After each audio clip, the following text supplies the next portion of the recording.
The Canon F1 is an interesting and important professional SLR from the past, meant to compete with the Nikon F and Nikon F2. For this reason, I thought the Canon F1 deserves some serious attention. This is a two-part video.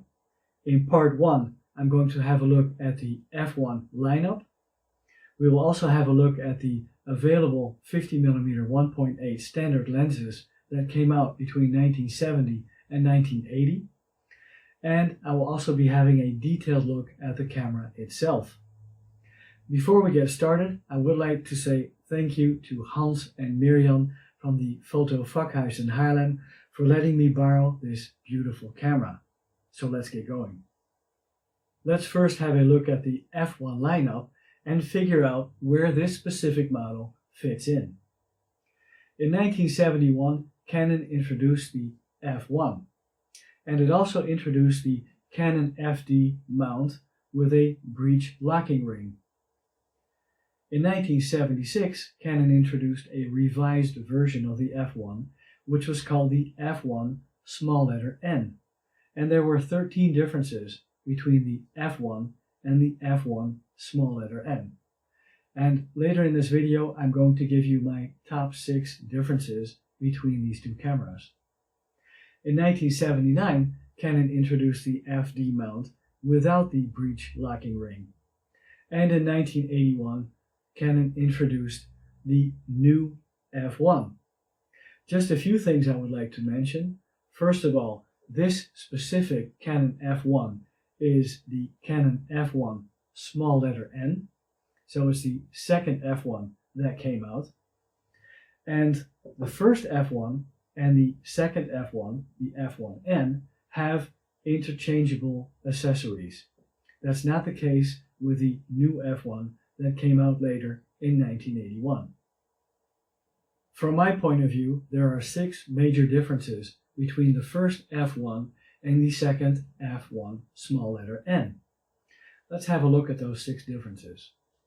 First of all, we have a plastic tip on the film advance lever. The second version of this camera goes up to 3200 ISO instead of 2000 ISO. On the back of the camera, we have a film reminder window.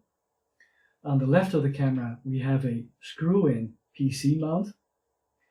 The mirror in this camera contains more blue, which means that you will have more light and a brighter viewfinder.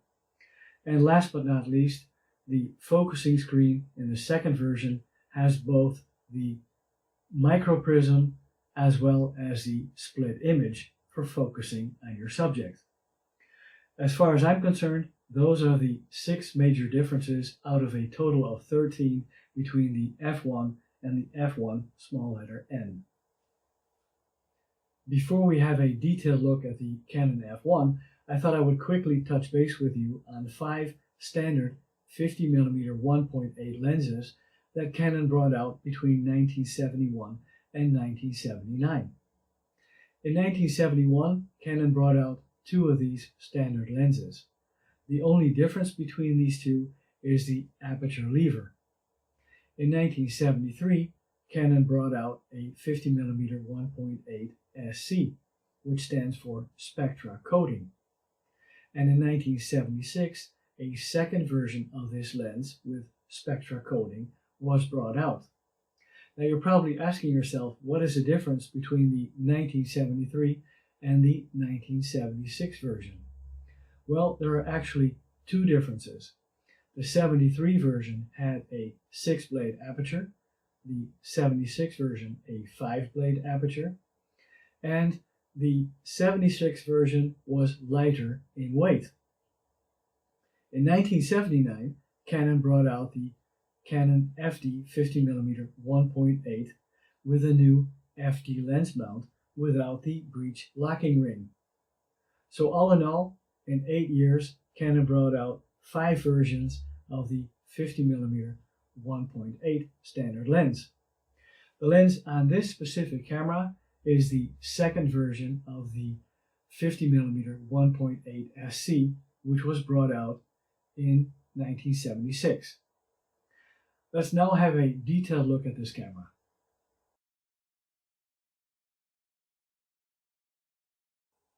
Let's first have a look at the top plate of the Canon F1 small letter N, the second version of the F1 that came out in 1976. At the top right hand corner we see the film counter, and of course we see the film advance lever, this version having the plastic tip. We see the shutter release button, to which you can also connect a remote shutter release cable, and it has a button on the front to lock the shutter release to prevent accidental exposure.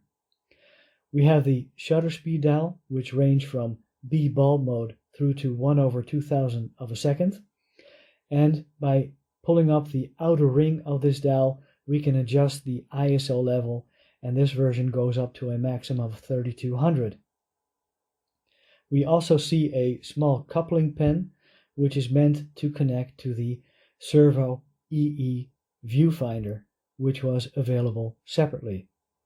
As mentioned, this is a camera with interchangeable viewfinders, and we see here a very small button on both sides of the viewfinder, which we press in to release the viewfinder from the camera body. When we look at the left hand of the camera, we see a flash socket accessory shoe which surrounds the film rewind knob. We also see a safety button, and we see a very small window next to the viewfinder which lets in the light for your light meter. When we look at the back of the camera, we have the film reminder window, which was a specific difference between the first F1 and the F1 small letter N, and we have a switch to turn off and turn on the light meter, turn off when using an external flash, and we also have a battery check all the way at the top. When we look at the bottom of the camera, we have a tripod mount, the battery compartment, and also the film rewind knob.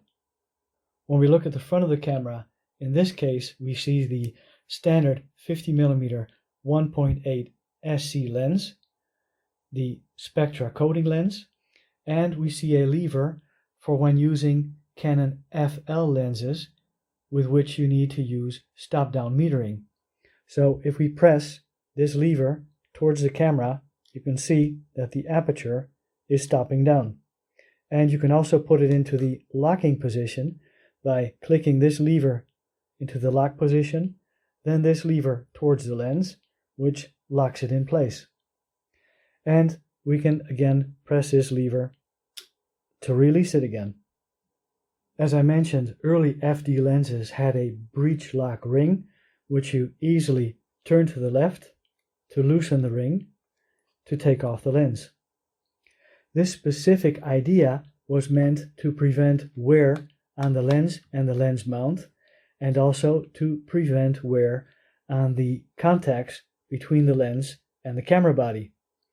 But it did take longer to change a lens than it would with the later FD bayonet version.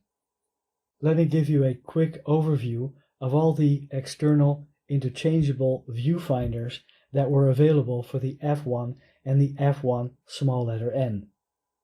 Well, this rounds up part 1 on the Canon F1. I have already been shooting some photos with this camera and a roll of Kodak Ektar 100. And up till now, it's been very enjoyable. So I'm looking forward to bringing out part 2, in which I'll show you the results that I was able to achieve. Thank you very much for watching. Greatly appreciate it. If you have any questions or remarks, don't hesitate to put them forward to me, and I'll respond as soon as possible. Please take care, and I look forward to seeing you in part 2.